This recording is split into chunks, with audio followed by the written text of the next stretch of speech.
오늘은 하나님의 준비된 사람, 하나님의 준비된 사람이란 제목으로 말씀 나누겠습니다. 한 사람이 예수 믿고 구원 얻는 간증은 언제나 감동적입니다. 그래서 우리가 그런 이야기를 들을 때 맞아, 하나님은 지금도 정말 살아서 역사하시지라고 새삼 깨닫게 됩니다. 아마도 여러분 중에 인격적으로 예수님을 만난 그 순간을 한번 옆 사람과 나누어 보십시오 라고 이야기하면 그럼 그 간증하느라고 너무 즐거워서 아마 오늘 이 시간을 다 줘도 부족할 만큼 그렇게 기쁨의 간증을 나눌 것입니다.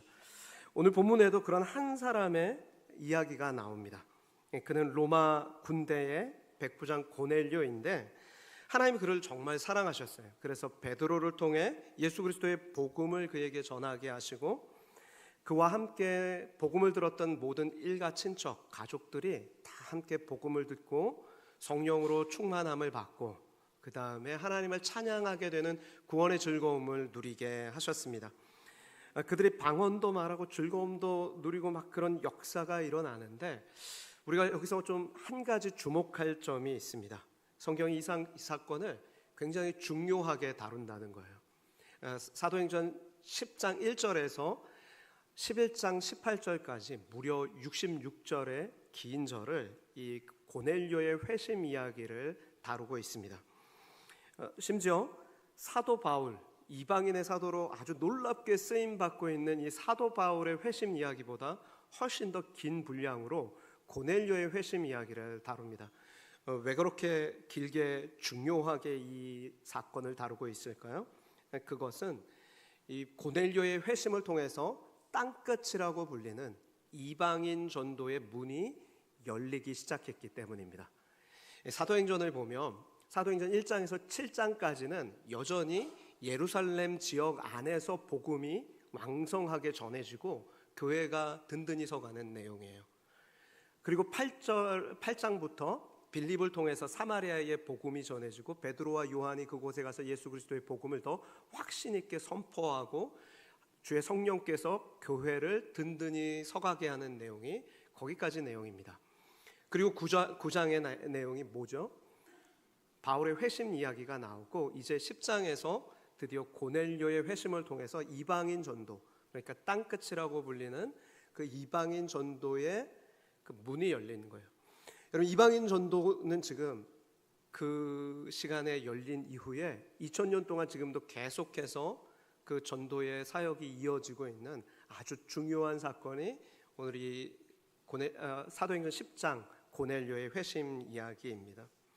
그런데 여러분, 예수님께서 분명히 승천하시기 직전에 너희가 성령이 너희에게 임하시면 예루살렘과 온 유대와 사마리아와 땅끝까지 이르러 내 증인이 되라 그렇게 말씀하셨는데 왜 이렇게 오랜 시간 동안 그 유대와 사마리아 지역에 복음이 묶여 있고 이방인에게까지는 잘 나가지 못했습니까?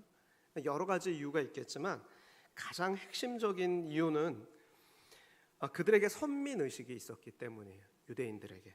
그래서 읽지는 않았는데 28절 말씀을 보면 이르되 유대인으로서 이방인과 교제하며 가까이 하는 것이 위법인 줄 너희도 알았거니와 라고 말씀하죠. 당시 유대인의 율법과 전통에 따라서 할례 받은 유대인이 할례 받지 않은 이방인과 교제하는 게 위법이다 그렇게 말하고 있는 거예요. 선민의식이 가득 차 있었습니다. 그러다 보니 유대인을 넘어 이방인까지 구원하시려는 그 하나님의 구원 계획을 지금 유대인들이 충분히 이해하지 못했던 것입니다. 그래서 사도행전 11장 2절과 3절을 보면 예루살렘에서 할례자들이 베드로를 어떻게 하죠? 너 무할례자인 고넬료랑 식사했다며 하면서 비난하는 이야기가 나오죠. 어떻게 당신이 무할례자의 집에서 들어가 함께 먹을 수 있습니까? 그런 내용이 나와요. 그러나 베드로는 뭐라고 고백하는 거예요? 28절에서 내가 인간적으로 판단한 게 아니라 하나님께서 내게 지시하셔서 아무도 속되거나 깨끗하지 않다 하지 말라 하시기로 내가 순종했다 그렇게 말하는 거예요. 여기서 우리는 또 하나의 이유를 발견하게 되는데 그럼 복음의 문은 누가 철저하게 주도하고 여시는 거예요? 하나님이 하시는 거예요. 하나님께서 베드로에게 10년 전에 야 베드로야 이제 이방인에게도 복음 문 열어야 되니까 네가 가서 좀 교제해라 말씀해 주셨으면 되는데 10년이 지난 지금에서야 하나님이 지금 베드로에게 지시하고 계시다는 사실을 우리는 주목해야 합니다. 하나님은 그 10년의 시간 동안 무엇을 하셨습니까? 9장 31절에 보면 온 유대와 갈릴리와 사마리아 교회가 평안하여 든든히 서가고 주를 경외함과 성령의 위로로 진행하여 부흥하도록 역사하셨습니다. 그러니까 하나님의 역사가 10년 동안은 오순절 성령 강림하고 그 다음에 초대교회 예루살렘 교회가 탄생하고 그래서 한 10년 정도는 교회가 든든히 성령의 위로를 받고 평안하고 든든히 서가며 부흥하도록 그렇게 교회를 세우는 일을 하나님께서 하신 거예요. 그리고 난 이후에 이제 땅끝을 향해서 이방을 향해서 전도의 문을 열고 계십니다. 그러므로 우리가 기억할 것은 인류를 위한 구원의 계획도 하나님이 정하시고 타이밍도 하나님께서 주관하신다는 거예요. 그래서 성경을 보면 갈라디아서 4장 4절에 때가 참에라는 이 아주 중요한 단어가 나오죠.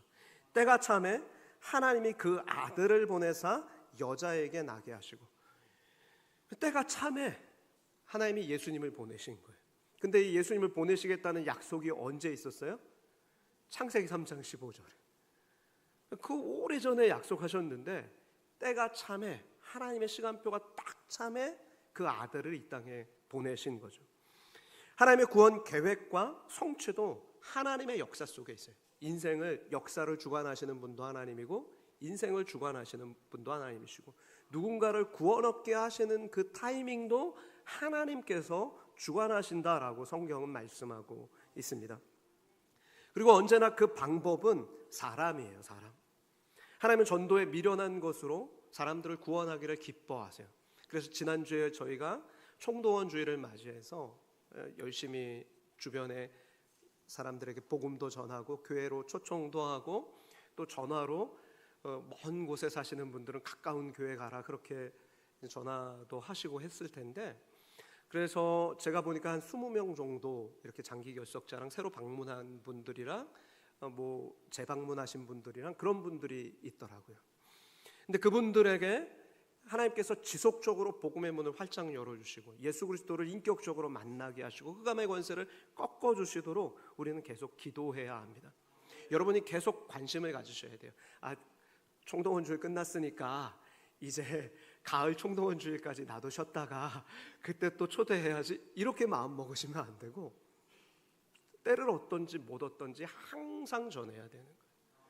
여러분을 통해서 하나님이 역사하길 원하세요. 언제나 하나님의 방법은 사람이기 때문입니다. 베드로와 같이 오늘도 불편한 감정 내려놓고 편견 내려놓고 하나님 말씀에 순종하는 그 한 사람을 하나님께서 오늘도 찾으시는 것입니다. 그 사람을 통해서 하나님 나라를 확장하시는 거예요. 그리고 오늘 본문의 고넬료와 베드로의 만남은 복음의 지형도를 바꾸는 그리고 세계의 역사와 운명을 바꾸는 그런 아주 중요한 계기가 된 만남이었습니다. 저는 여러분에게도 이와 같은 만남이 있기를 축복합니다. 여러분이 누군가를 만남으로 그 가정에 복음이 들어가서 예수를 믿게 돼서 그 복음의 지형도가 영적인 그런 그의 기류가 바뀌어서 흑암의 권세가 꺾이고 하나님 자녀로 구원받는 역사가 일어나길 소망합니다. 여러분을 통해서 한 사람의 인생이 바뀌고 성령이 주도하시는 만남이 되고 복음이 역사하시는 만남이 돼서 여러분이 누구를 만나든 그렇게 구원의 역사가 일어나는 놀라운 만남을 이루어 가시기를 간절히 소망합니다. 그러면 어떻게 하면 그런 복된 삶을 우리가 살 수 있습니까? 하나님께 쓰임받는 사람이 되면 되는데 하나님이 어떤 사람을 준비하고 사용하십니까? 오늘 성경이 그 대답을 우리에게 들려줍니다. 먼저는 하나님은 경건한 고넬료를 준비하셨습니다. 복음을 들을 자도 하나님이 준비시켜 주셔야 되는 거예요. 여러분을 통해서 복음을 들을 자를 하나님이 준비하고 계세요. 그러니까 여러분도 그걸 기대하고 계셔야 합니다. 1절과 2절 말씀 보시면 그는 가이사랴에 파견된 로마 군인이었습니다. 이 가이사랴는 로마 총독부가 있는 행정도시로 아주 좋은 도시였습니다. 지금 고넬료는 그러니까 해외 파견 근무를 나와 있는 거죠. 로마 군인으로서 실력을 인정받고 있는 것입니다. 당시 이달리아 부대에 그 특수훈련을 받은 이 정예 부대인데, 그 부대에는 약 600명이 한 부대를 이루었는데, 그 600명을 다시 100명씩 나눠서 그래서 소규모로 관리하는 장교가 있었는데, 그 장교가 백부장입니다. 그러니까 오늘날 육군 중대와 비슷하죠. 100명에서 150명 되는 그 중대를 나누는 것처럼 그렇게 관리하는 장교가 백부장이에요. 그런데 이 백부장들이 당시 식민지에 오면 그들이 식민지에서 평판이 그렇게 좋지 않았습니다. 왜냐하면 식민지 사람들을 무시하는 거죠. 나는 로마 시민이고 너희는 식민지다 이거죠. 그러나 오늘 본문에 기록된 고넬료는 어떻습니까? 이방인으로서 정말 존경받을 만한 행실과 삶을 살았던 인물입니다. 그는 경건했다고 말하죠. 여기서 경건했다는 이 헬라어가 유세베스인데, 하나님과 관계가 바르게 정립되어 있고 또 사람과의 관계도 바르다는 거예요. 그러니까 하나님을 경외하기 때문에 그 하나님을 경외하는 마음으로 사람들과도 이렇게 잘 지내고 있는 거예요. 약한 사람을 구제하고 도울 수 있는 그런 사람인 거죠. 사회적으로 현재는 백부장이지만 여러분, 이렇게 평판이 좋은 사람은 어때요? 진급할 기회가 저는 많으리라 생각합니다. 지금은 백부장으로 있지만 그 백부장들을 또다시 관리하는 천부장이 되고, 천부장에서 또 군단장까지 갈 수 있는 그런 이제 사람이에요. 신앙적으로 하나님도 잘 경외하고 항상 하나님께 기도하는 사람이었고, 백성을 많이 구제하는 그런 사람이었습니다. 우리 어머니들께, 딸을 가지신 어머니들께 묻겠습니다. 이 정도면 사윗감으로 괜찮습니까? 네, 괜찮아요, 그죠? 이 정도 인물이면 신앙도 괜찮고 이렇게 사회적으로도 안정되고 괜찮아요. 그 자매들도 신랑감으로 괜찮죠? 이 정도면? 네, 괜찮아요. 사람들이 보면 이분이 어떻게 보면 부족함이 하나도 없는 것처럼 보여요. 젊어서부터 이렇게 인정받고 자기 능력 있게 생활하고 있으니까요. 그러나 하나님 보시기에 이 고넬료가 어떤 사람일까요? 하나님 보시기에 그에게 부족한 게 뭐가 있었을까요? 그에게 딱 하나 부족한 게 있는데 바로 예수 그리스도가 그에게 필요하다는 것입니다. 여러분, 그가 많이 가졌고 젊어서부터 인생이 승승장구하는 것 같지만 그에게도 예수 그리스도가 필요하다, 그래야 산다는 거예요. 여러분, 우리가 인생을 살면서 어떤 사람은 조건이 좋고 또 어떤 사람은 잘 사는 것 같고 어떤 사람은 좀 형편이 어려운 것 같아요. 근데 그런 거 상관없이 조건이 좋든 나쁘든 모든 사람에게는 누가 필요해요? 예수 그리스도가 필요한 거예요. 어쩌면 조건이 좋고 가진 게 많고 삶이 편할수록 이 복음을 전해보면 잘 받지 않더라고요. 그러나 그에게도 반드시 예수님이 필요합니다. 인생이 아무리 찬란해 보여도 인생에는 겨울이 있고 비가 있어요. 그리고 풀은 마르고 꽃은 시드는 것처럼 사람이 한 번 죽는 건 사람에게 정한 것이고 죽음 이후에는 심판이 있기 때문에 아직 우리에게 기회가 있을 때 예수 그리스도를 마음으로 믿고 입으로 시인하여 구원 얻는 백성이 되어야 합니다. 그런 사람이 복된 거예요. 조건이 좋으면 좋은 대로, 나쁘면 나쁜 대로 모든 사람에게는 예수 그리스도가 필요합니다. 예수님이 필요 없는 인생은 없죠. 그래서 디모데전서 2장 4절을 보면 하나님은 모든 사람이 구원을 받으며 진리를 아는 데 이르시기를 원하시느니라 라고 말씀하죠. 하나님 마음이에요. 하나님 마음. 모든 사람이 예수 믿고 구원 얻고 진리를 알기 원하시길 그렇게 원하세요. 그러므로 저와 여러분은 때를 얻든지 못 얻든지 복음을 전하는 사람 되어야 합니다. 우리가 매주가 사실은 총동원 주일인 거예요. 매주가. 특별히 광고는 안 해도 매주가 총동원 주일. 매주가 내 가족들, 내 지인들, 특별히 예루살렘, 온 유대, 사마리아 땅끝까지 복음 전도의 원리가 가까운 지인부터 시작해서 가족부터 시작해서 먼 데까지 나가는 거기 때문에 여러분의 지인들이 아직 예수님을 모르면 그분에게 항상 복음을 전할 준비를 하고 계셔야 되는 거죠. 하나님의 마음이기 때문에 그래요. 하나님이 고넬료도 구원 얻기를 바라셨습니다. 그래서 고넬료를 구원하시려고 고넬료를 준비시키는데 3절 우리 함께 읽겠습니다. 하루는 제9시쯤 되어 환상 중에 밝히 봄에 하나님이 사자가 들어와 이르되 고넬료야 하니, 그러면 여기서 제9시는 유대인의 시간인데 유대인들은 시간이 언제가 0시냐면 우리는 밤 12시가 0시잖아요. 그래서 0시부터 시작해서 1시, 2시 출발을 하잖아요. 그런데 유대인들은 오후 6시가 0시예요. 그러니까 하루를 끝내고 시작하는 시간이 오후 6시예요. 해질 무렵. 그래서 우리 시간으로 바꾸고 싶으면 이렇게 성경을 읽다가 제9시 그러면 더하기 6을 하시면 됩니다. 그러면 지금이 몇 시예요? 오후 3시. 오후 3시에 지금 이 고넬료가 기도하는데 특별한 사건이 벌어지는 거예요. 사실 고넬료가 이렇게 하나님을 경외했기 때문에 경건한 유대인들처럼 아침 9시 그리고 정오 그리고 오후 3시 이렇게 3번 기도를 하는데 어떻게 보면 매일 있는 일이잖아요. 평범한 일상이잖아요. 그런데 그 가운데 하나님께서 특별한 사건을 일으키십니다. 환상 중에 밝히 그렇게 보이도록 하나님의 사자가 들어와서 고넬료야 부르신 거예요. 여기서 환상이라고 번역된 헬라어가 호라마인데 아주 눈에 너무 선명하게, 우리 요즘에 4D 영화 있더라고요.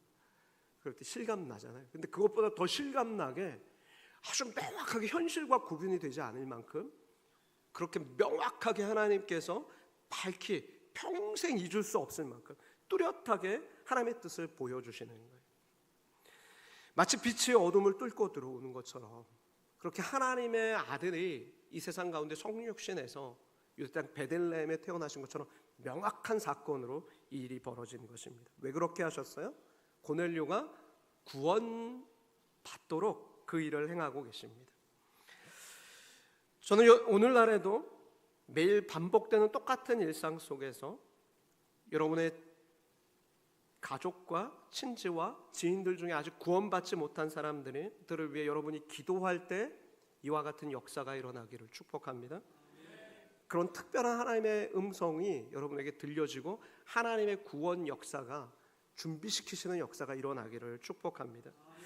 여러분, 어느 날 갑자기 우리가 항상 하던 일인데 이렇게 인생에 이게 뭐지? 하는 그런 일을 겪을 때가 있어요.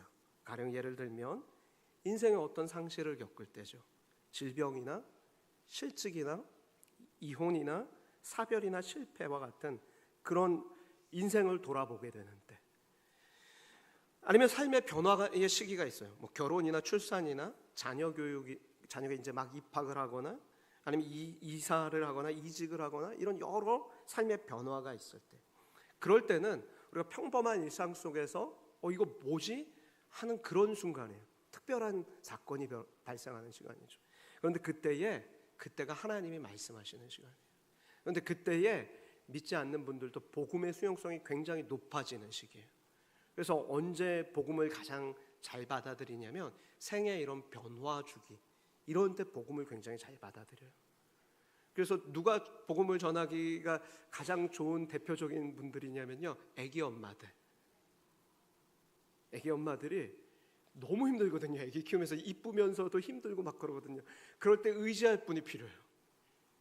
근데 그럴 때 나도 아기를 출산해가지고 아기를 안고 있으면 허물이 없어요. 생전 처음 보는데도 얘기가 막 돼요. 그러면서 복음을 전하면, 내가 만난 예수님 얘기하면, 그러면 복음이 정말 효과적으로 잘 들어간다. 여러분, 하나님께서 평범한 일상 속에서 특별한 일을 우리 인생 가운데 허락하실 때가 있고, 그때야말로 하나님의 음성을 들을 때라는 거 우리는 분별하고 그때를 준비하며 기도하며 복음을 전할 수 있어야 합니다. 하나님께서 오늘 4절 말씀해 보니까 고넬료를 찾아가 새로운 일을 맡기시는데, 고넬료가 주목하여 보고 두려워 이르되 주여 무슨 일이니까? 천사가 이르되 내 기도와 구제가 하나님 앞에 상달되어 기억하신 바 되었으니. 여러분, 이 말씀은 마치 예수님께서 빌립의 전도를 받고 나다나엘이 예수님께 나올 때 나다나엘에게 예수님 뭐라고 말씀하셨죠? 나다나엘아, 너가 무화과 나무 아래 있을 때 내가 보았노라 하니까 나다나엘의 마음이 확 열리고 무너지잖아요. 저 나를 어떻게 하십니까? 그렇게 말하잖아요. 여러분, 하나님은 고넬료의 신실한 기도 생활뿐만 아니라 그의 선행을 다 지켜보고 알고 계셨어요. 하나님은 여러분의 기도와 여러분의 삶을 다 지켜보고 알고 계세요. 여러분이 냉수 한 그릇 예수님의 이름으로 누군가에게 대접할 때 결단코 그 상을 잃지 않을 거예요. 주님이 다 지켜보고 아셨어요. 그리고 가장 좋은 것으로 응답하길 하나님은 원하시는 분이세요. 하나님 고넬료를 아셨고 그의 간절한 기도도 아셨고 마음의 소원도 아셨어요. 그래서 그에게 가장 필요한 것이 무엇인지 아셨어요. 그에게 필요한 건 돈도 아니고 명예도 아니었어요. 그게 뭐가 가장 필요하죠? 예수 그리스도가 필요한 거예요. 사람들이 볼 때 그에게 아무것도 부족한 것 없는 것처럼 보였지만 그에게 필요한 것이 있었는데 예수 그리스도였어요. 그것이 그의 인생을 바꿀 유일한 해답이었다고요. 그래서 하나님께서 그 기도에 응답을 주시려고 사람을 보내라 말씀하시죠. 5절 말씀입니다. 내가 지금 사람들을 요바에 보내어 베드로라 하는 시몬을 청하라. 그리고 6절이죠. 그는 무두장인 시몬의 집에 유숙하니 그 집은 해변에 있다 말씀하십니다. 왜냐하면 베드로 안에 그리스도의 복음이 충만하고 성령으로 지금 베드로가 충만해서 베드로를 만나야 예수님의 이야기를 듣기 때문에 베드로를 만나라 하시는 거예요. 여러분, 이게 굉장히 우리에게 중요합니다. 우리도 인생 가운데 어떤 인생의 특별한 일을 만날 때가 있잖아요. 그게 실패일 수도 있다고 그랬잖아요. 어쨌든 인생의 그런 내 인생을 돌아보게 할 만한 그런 특별한 사건이 있고 그런 일들이 있을 때 하나님이 말씀하실 때라고 했는데 그때 기도하다 보면 하나님 떠오르게 하시는 사람들이 있을 거예요. 근데 그때 여러분이 누굴 만나셔야 하냐면 기도하는 사람, 예수로 충만한 사람을 만나야 돼요. 불평불만이 충만한 사람 만나면 뭘 얘기해요? 같이 불평불만해요. 돈으로 충만한 사람 만나면 뭘 얘기해요? 야, 그거 다 네가 돈이 없어서 그래. 그래서 그 얘기 한다고요. 그런데 예수로 충만하고 성령 충만하고 기도하는 사람 만나면 뭘 얘기해요? 같이 기도하자. 예수님이 답을 알고 계신다니까 염려하지 마. 그러면서 예수님 전해줘요. 예수로 충만한 사람을 만나야 되는 거죠. 하나님은 고넬료가 예수로 충만한 베드로를 만나게 인도하셨습니다. 그를 청하라고 하셨어요. 그러자 고넬료가 즉시 순종하죠.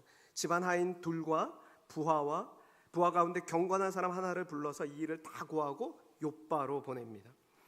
저는 이 고넬료의 이야기를 보면서 고넬료가 예수님을 아직 모르는데도 아직 어떻게 보면 구원받는 신앙이 없어도 유대인으로 온전히 개종하진 않았어도 그가 유대에 와서 보니까 유일하신 하나님이 참신이구나를 알고 그래서 그들의 그 신앙을 존중하며 그 신앙을 받아들여서 쫓아서 행하는 중에 있어도 예수님 아직 몰랐잖아요.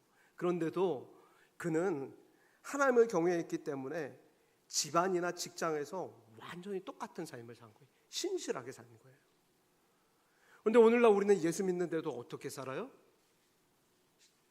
교회에서는 너무 신실한데 그리고 집안에서도 신실한데 직장 가서는 어떻게 해요?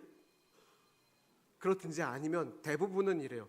교회에서 신실하고 직장에서도 성실한데 집에 가면 어떻게 해요? 그래서 이런 질문하면 위험하죠. 만약에 여러분이 전화 왔습니다. 못 받으시는 것 같아서 만약에 여러분이 제가 뭔 얘기를 하나요? 만약에 여러분이 가정에서 생활을 하듯 직장에서 생활하면 그분이 승진할 수 있겠어요? 가정에서 생활하듯 직장에서 생활을 하는데 그분이 인정받고 승진할 수 있다. 훌륭한 사람입니다. 근데 고넬료가 지금 그렇게 살고 있다고요. 고넬료가 그렇게 살고 있는 거예요.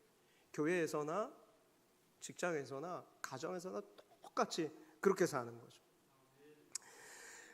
그러니까 자기 혼자 예수 잘 믿는 게 아니라 그의 집안에서도 똑같이 사람들이 다 예수 믿게 되고, 2절과 7절 말씀 보면 온 집안과 더불어 하나님 경외하고 심지어 부하 가운데서도 하나님을 경외하는 사람이 있었대요. 여러분, 하나님께서 그런 사람을 기억하시고 준비시키시고 사용하시는 거예요. 하나님이 특별히 기억하시고 준비하시고 사용하시는 사람이 있다고요. 모든 사람을 똑같이 안 대하세요. 약간 이상하죠.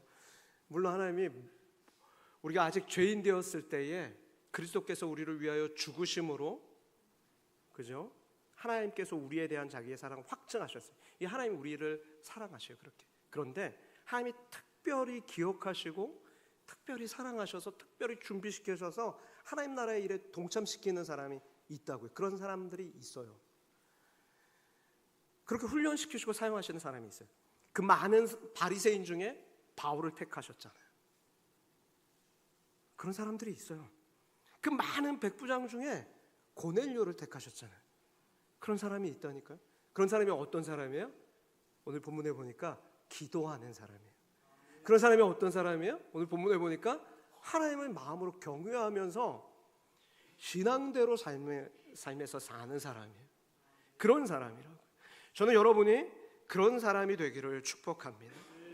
하나님께 쓰임받는 사람은 뭔가를 많이 가져서 쓰임받는 게 아니에요. 능력이 탁월해서 쓰임받는 것도 아니에요.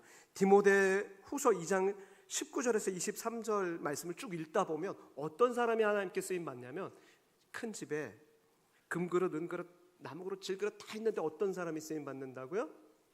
자기를 깨끗하게 하는 사람. 그런 사람이 쓰임받는, 금그릇이어서 쓰임받는 게 아니라 나무그릇, 질그릇이어도 자신을 깨끗하게 하는 사람이 하나님께 귀히 쓰이는 사람이 된다. 그런데 귀히 쓰이는 사람 외에는 어떻게 쓰임받아요? 천히 쓰이는 사람이에요. 그러니까 하나님께 귀히 쓰임받냐 천히 쓰임받냐는 우리 하나님 앞에 청년의 정욕을 피하고 주를 깨끗한 마음으로 부르고 믿음과 의와 사랑과 화평을 따라 그렇게 사는 사람이라고 디모데후서 2장 19절에서 23절은 말씀하고 있습니다. 저와 여러분이 그런 인생 되기를 축복합니다. 하나님께서 복음을 들을 자, 여러분을 복음을 통해서 복음을 들을 자도 준비시키고 계세요. 이게 첫 번째예요. 그리고 두 번째는 복음을 들을 자만 준비시키는 게 아니라 복음을 전할 우리도 준비시켜야죠.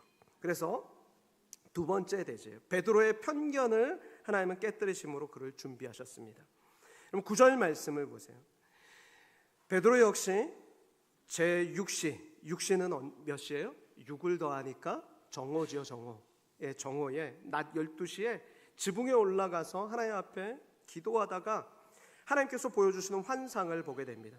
하늘이 열리고 한 그릇이 내려오는데 큰 보자기 같이 생겼고 내 귀퉁이가 끈으로 매달려서 땅으로 내려오고 있습니다.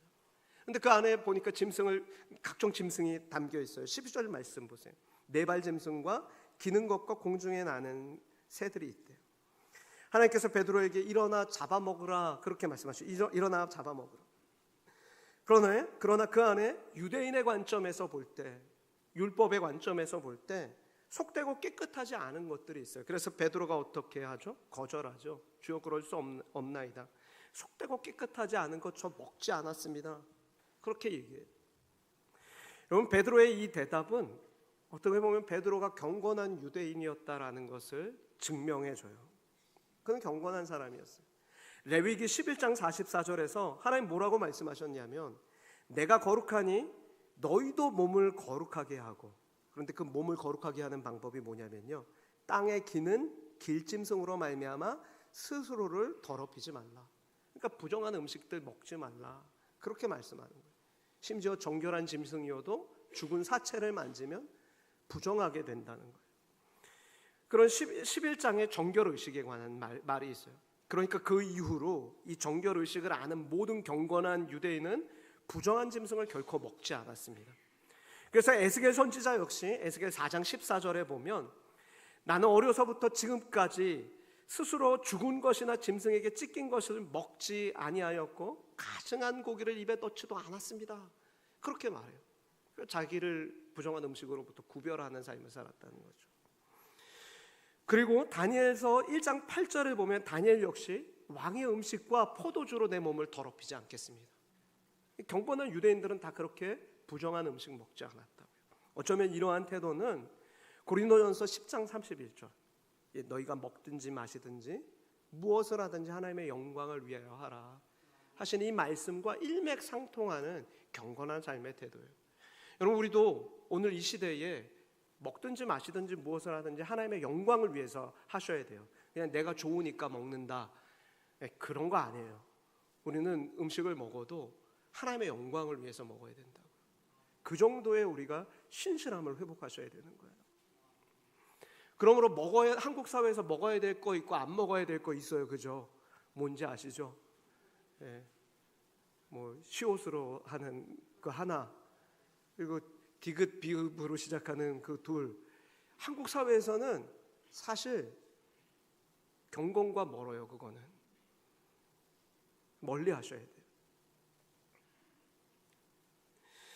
근데 베드로가 그렇게 했는데 하나님께서 뭐라 그러세요? 일어나 먹으라는 거예요. 일어나 먹으라는 거예요. 그러니까 베드로가 이 음성을 들었을 때, 야, 이 음성이 혹시 하나님께서 내 경건함을 테스트하는 건가? 내 신앙을 테스트하시는 건가? 헷갈리는 거죠. 그래서 3번이나 거부하였고 3번이나 하나님이 깨끗하게 하신 걸 너가 속되다 하지 말라, 그렇게 말씀을 들었는데도 17절 말씀을 보면 베드로가 이 환상의 무슨 뜻인지 이해하지 못했어요? 이해하지 못했어요. 왜냐하면 하나님께서 새 일을 행하고자 하셨는데 여전히 구약의 율법에 갇혀 있다 보니까 이 새 일을 행하는데 나아가지 못하는 거예요. 우리는 하나님의 계시를 더 베드로보다 충만히 알고 있죠. 그래서 이 뜻이 뭔지 알아요. 이걸 먹으라는 건 유대인으로서 이방인을 차별하지 말아라, 지금 그걸 교육하시기 위한 거예요. 이미 음식법과 제사법과 이런 건 그리스도의 십자가 앞에서 다 성취가 됐죠. 완성이 됐죠. 그래서 우리는 이걸 더 이상 지키지 않고 정말 그리스도의 십자가 은혜로만 우리가 하나님 앞에 나와 예배하죠. 그런데 더 중요한 건 유대인과 이방인으로서 차별을 하지 말라, 그걸 교훈하기 위해서 하나님께서 이렇게 이 환상을 보여주셨던 거예요. 그런데도 베드로가 아직 아집이 남아있으니까 하나님께서 새로운 일을 행하시고자 하는데 이게 약간 걸림돌이 돼요. 그래서 제가 이 말씀을 읽으면서 성경에서 3번이나 그걸 말씀하셨다는 건 이거 확실하다는 의미인데, 그런데도 베드로가 속으로 의아했다는 표현을 보면서 한 가지 깨닫는 바가 있습니다. 여러분, 인간에게는 누구나 아집이 있어요. 누구에게나 아집이 있습니다. 고집이 있다고요. 요거 꺾지 못하는 그런 아집이 우리에게 있어요. 아무리 그가 예수님의 수제자고 은혜 받은 사람이고 성령 충만해서 마음이 넓어진 사람일지라도, 베드로가 무두장이 집에 있잖아요. 무두장이는 가죽을 다루는 사람이거든요. 죽은 사체를 만지는 직업이잖아요. 그러면 그가 부정해요, 깨끗해요? 부정한데 그 부정한 집에 머물 만큼 지금 그의 마음이 어떻게 보면 복음으로 넓어진 사람인데, 근데도 여전히 그거는 못 먹겠습니다, 끝까지 거절하는 아집이 남아있는 거예요. 우리 주변에도 성령 체험하고 은혜 받고 남보다 더 뜨겁게 신앙하던 분을 만나죠. 그러면 그가 개인의 사고방식과 습관도 금방 바뀔 것 같지만 실상은 그렇지 않다는 거예요. 고질적인 아집이 남아있을 수 있다. 그게 인간의 타락한 모습이라는 거예요. 우리 옆에 분 한번 보세요. 고집스럽게 생겼어요? 순둥이처럼 생겼어요? 아집이 있다니까요. 순둥이처럼 생겼는데 그 남아있는 그게 있어요. 저가 그래요. 저도 그래요. 순둥이처럼 생겼는데 아집이 있다. 저 살짝 기분 나빴어요 지금. 저 지금 팍 하고. 아집이 있어요. 우리 다 인간이 그렇다고요. 그걸 꺾어야 하나님께 쓰임 받아요. 저 하나님 그 편견 내려놔라, 그 고집 꺾어라, 그 말씀하시는 거예요. 여러분, 고질적인 아집과 편견이 우리에게 여전히 남아있고 베드로도 마찬가지예요. 십자가 부활을 보고 성령 충만받고 하늘의 놀라운 계시를 깨닫고 사마리아 가서 자신을 통해 하나님이 어떤 놀라운 일을 행하셨는지 그가 사도행전 1장에서 8장까지 우리가 보세요. 8장까지 보면 베드로가 체험한 역사가 얼마나 놀라운지 알잖아요, 우리가. 그런데 여전히 그는 먹을 수 없습니다 라는 불순종이었어요. 하나님 그렇게 말씀하셔도 나의 불편한 감정 때문에, 아니면 내가 알고 있는 지식 때문에, 아니면 어떤 대상에 대한 편견 때문에 듣지 않는 아집이 베드로에게도 있었고 우리에게도 여전히 있는 것입니다. 그러면 그때 하나님께서 단 한마디면 사실 돼요. 이놈! 들으라니까! 이러면 끝인데 하나님 어떻게 하세요? 다시 보여주시고 또 다시 보여주시고 몇 차례 반복하세요. 그래도 깨닫지 못하자 그 순간 성령님께서 베드로에게 또다시 말씀하십니다. 두 사람이 너를 찾으니 일어나 내려가 의심하지 말고 함께 가라. 내가 그들을 보내었느니라. 하나님의 방법이죠. 하나님께서 친히 한 걸음 한 걸음 베드로의 생각과 행동이 열려가도록 그렇게 주관하셔서 전도의 문을 하나님이 여시는 거예요. 여러분, 우리가 일상에서 내가 뭐 어떤 주도권 갖고 사는 것 같지만 사실 하나님께서 우리의 역사를 주관하시고 우리의 인생을 주관하시면서 그렇게 인도해 가신다고 성경은 말씀하는 거예요. 그렇게 하나님 하고 계신 거예요. 그때 베드로가 반응이 중요하죠. 완전히 깨닫지 못했어도, 여전히 의아한 부분이 있어도 그 순간순간 주어지는 말씀에 순종합니다. 그리고 그런 순종의 발걸음을 통해 땅끝이라는 이방 전도의 문이 활짝 열리게 되는 것입니다. 여러분, 때로 우리도 먼저 예수 믿은 성도로서 세상을 향한 내 안에 편견과 불편한 감정이 있을 수 있어요. 누군가를 향해서 그런 마음이 있을 수 있어요. 그럴 때 그런 건 내려놓고 지금 이 순간 하나님이 나를 통해서 그 사람의 삶 가운데 어떤 이야기를 하길 원하시는지, 거기에 우리가 집중해야 돼요. 지금 이 순간 하나님이 나에게 어떤 것을 원하시는지, 하나님의 뜻을 묻는 것에 우리의 삶의 포커스가 있어야 됩니다. 그렇게 주님의 인도하심에 따라 순종할 때, 집중할 때, 그렇게 순종할 때 하나님께서 놀라운 역사를 일으키시는 거예요. 여러분, 조금 신앙생활 했다고 다 안다고 착각하지 말아야 합니다. 한두 가지 되어진 일 보고 하나님의 뜻을 다 아는 것처럼 서두르지 말아야 합니다. 특별히 이건 저를 향해서 두고 얘기하는 거예요. 좀 읽어봤다고 다 안다고 하지 말고, 좀 이렇게 기도해봤다고 다 아는 것처럼 행동하지 말고 늘 우리는 겸손해야 돼요. 지금 이 순간에 하나님의 뜻이 뭔가, 그걸 물으며 살아야 되는 거죠. 나 자신을 내려놓고 더 깊게 주의 말씀을 따라 한 걸음씩 그렇게 순종할 때 내 삶을 향한 하나님의 뜻이 온전히 이루어지는 복된 인생이 되는 것입니다. 그런 인생 되시기를 축복합니다. 마지막으로 하나님은 기도하는 자에게 준비된 역사를 체험하게 하십니다. 하나님의 시간 속에서 이제 베드로와 고넬료가 만남을 갖습니다. 정확한 시간, 고넬료가 보낸 경건한 부하와 종들이 도착했어요. 정확한 시간에 환상을 보고 아직 의아해하는 그 순간에 정확한 타이밍에 늦지 않았어요. 빠르지도 않고 늦지도 않게 때가 참에 그 아들을 보내사 한 것처럼 정확하게 도착합니다. 그리고 베드로는 성령의 음성을 듣습니다.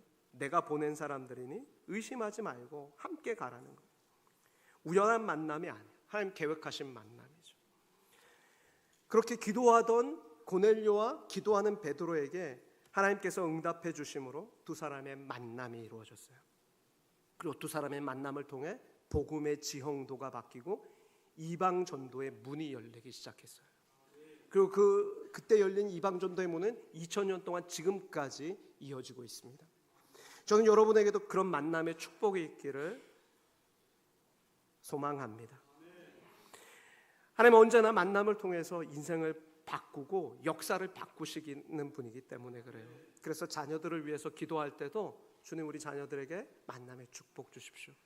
좋은 스승과 만나게 하시고, 좋은 동료와 만나게 하시고, 좋은 책과도 만나게 하셔서 정말 하나님의 뜻을 알게 하시고 하나님께 쓰임받는 인생 되게 해달라고 만남의 축복을 위해서 반드시 기도하십시오. 배우자와의 만남은 거기 포함된 거예요. 굳이 배우자와의 만남에서 뭐 조건 1, 2, 3 그럴 필요 없어요. 그냥 하나님 만남의 축복 주십시오. 그 기도가 우리에게 중요한 거죠. 그럴 때 여러분 그 만남을 통해 하나님 역사하셔요. 그리고 우리 스스로도 주님 내가 그 축복의 통로가 되도록 주님 내가 기도하는 사람이 되게 하십시오. 주님 제가 예수로 충만한 사람이 되게 하십시오. 그렇게 우리 스스로가 기도하고 예수로 충만한 사람이 되어야 합니다. 그래야 누굴 만나더라도 그에게 예수님 전하지. 내가 평소에 불평불만 가득 차 있으면 만나면 무슨 얘기하겠어요? 함께 불평불만하고 내가 혹시 돈으로만 늘 어떻게 하면 돈 벌까 그 생각만 하고 있으면 만나서 무슨 얘기하겠어요? 야, 뭐 이번에 내가 투자했더니 주식 뭐가 올랐어. 그 얘기하겠죠. 그러니 우리가 뭐로 충만해 있어야 돼요? 예수로 충만한 사람 돼야 돼요. 성령 충만한 사람 돼야 돼요. 말씀으로 충만한 사람 돼야 돼요. 그래야 그가 인생에 방황할 때, 길을 잃고 방황할 때 예수님이 해답입니다. 말할 거 아니에요. 길이요 진리요 생명이신 주님을 말할 거 아니에요. 다른 이로서는 구원을 받을 수 없으니 예수님밖에 없다고 말할 거 아니에요. 그리고 고린도전서 15장 57절에는 이렇게 말해요. 우리 주 예수 그리스도로 말미암아 우리에게 승리를 주시는 하나님께 감사하노니. 누가 우리의 인생 가운데 승리를 주신다고요? 예수 그리스도로 말미암아. 그러니까 우리가 전해야 될 복음은 우리 교회가 좋아요, 우리 성도들이 좋아요, 목사님이 좋아요, 뭐 이런 거 아니잖아요. 우리가 전해야 될 복음은 뭐예요? 예수 그리스도.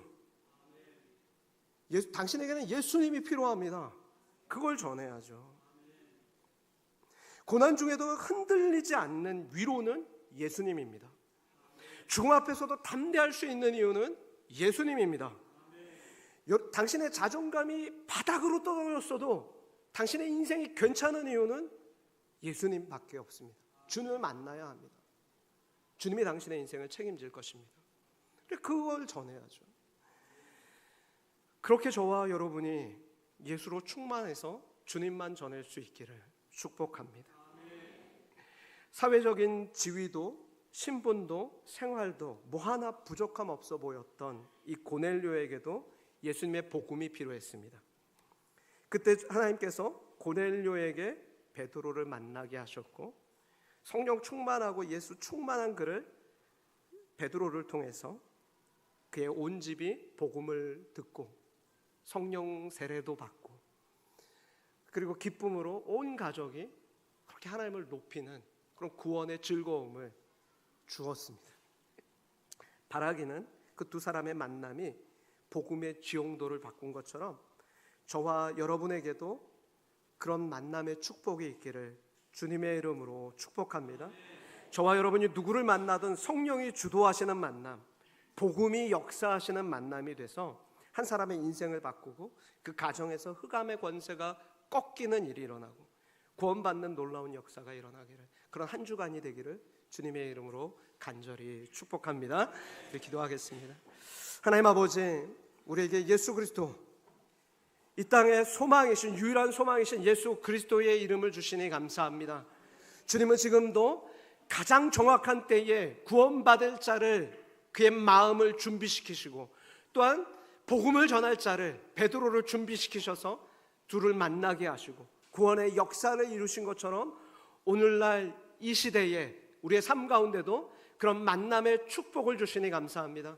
지금 그런 만남의 축복을 주실 때 주님, 우리가 준비되지 않아서 복음을 전하지 못하는 어리석은 인생 되지 않도록 주여 우리로 늘 깨어있게 하시고 성령으로 충만하게 하시고 기도로 충만하게 하시고 말씀으로 충만하게 하시고 복음으로 충만하게 하셔서 우리의 일상의 모든 순간이, 한 주간의 모든 순간이 예수만 남기고 사랑만 남기고 그리스도의 복음만 전하는 복된 시간 되게 하여 주옵소서.